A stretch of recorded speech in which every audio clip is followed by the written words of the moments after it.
আগামী 27 জুন প্রেক্ষাগৃহে মুক্তি পাচ্ছে প্রভাসের বহুল প্রতীক্ষিত সিনেমা কালকি। আর তাই সিনেমার প্রচারে ব্যস্ত সময় পার করছেন কলাকুশলীরা। এরই মাঝে টিনশেল টাউনে জোর গুঞ্জন, মুক্তির আগেই 394 কোটি রুপি আয় করে ফেলছে প্রভাসের কালকি। কিন্তু কিভাবে? इस वर्ल्ड का आखिरी शहर काशी।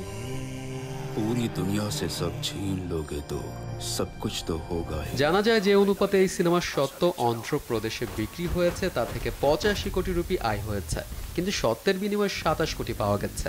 নিজামের সত্ত্ব মারফত আয় 70 কোটি।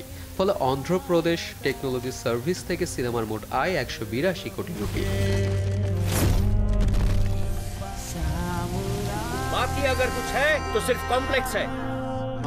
এভাবেই তামিলনাড়ু এবং কেরালা থেকে সিনেমার আয় 22 কোটি, কর্ণাটক থেকে প্রাপ্তি 30 কোটি রুপি, আর গোটা উত্তর ভারত থেকে 80 কোটির ব্যবসা করার প্রবল সম্ভাবনা রয়েছে। বিদেশি সত্ত্বের বিনিময়ে আরো 80 কোটি রুপি ধরা হচ্ছে। এই সবকিছু মেলালে মুক্তির আগেই কালকির আয়ের পরিমাণ দাঁড়াচ্ছে 394 কোটি। এরপর আবার অগ্রিম বুকিং তো রয়েছে। भगवान एक ही सुप्रीम यास्किन। নাগ আশ্বিন পরিচালিত এই সিনেমায় দীর্ঘ 38 বছর পর অমিতাভ বচ্চনের সঙ্গে স্ক্রিন শেয়ার করেছেন কমল হাসান। অশ্বত্থামার চরিত্রে অভিনয় করেছেন বিগ বি, আর কমল হাসান প্রধান খল চরিত্র সুপ্রিম ইয়াস্কিন। इस दुनिया में बस एक ही साइड होती है, खुद की साइड। এছাড়াও সিনেমায় আরও রয়েছেন দক্ষিণী অভিনেতা ব্রহ্মানন্দম, পশুপতি ও শোভা। ভৈরবের ছায়াছঙ্গী বুজ্জির জন্য কণ্ঠ দিয়েছেন কীর্তি সুরেশ, আর বাঙালির পাওনা কমান্ডার মানসার চরিত্রে শাশ্বত চট্টোপাধ্যায়। रोशनी आने का समय आ गया है। मैं आज तक एक फाइट नहीं आ रहा। तुम्हारी जंग फिर से शुरू हो गई है।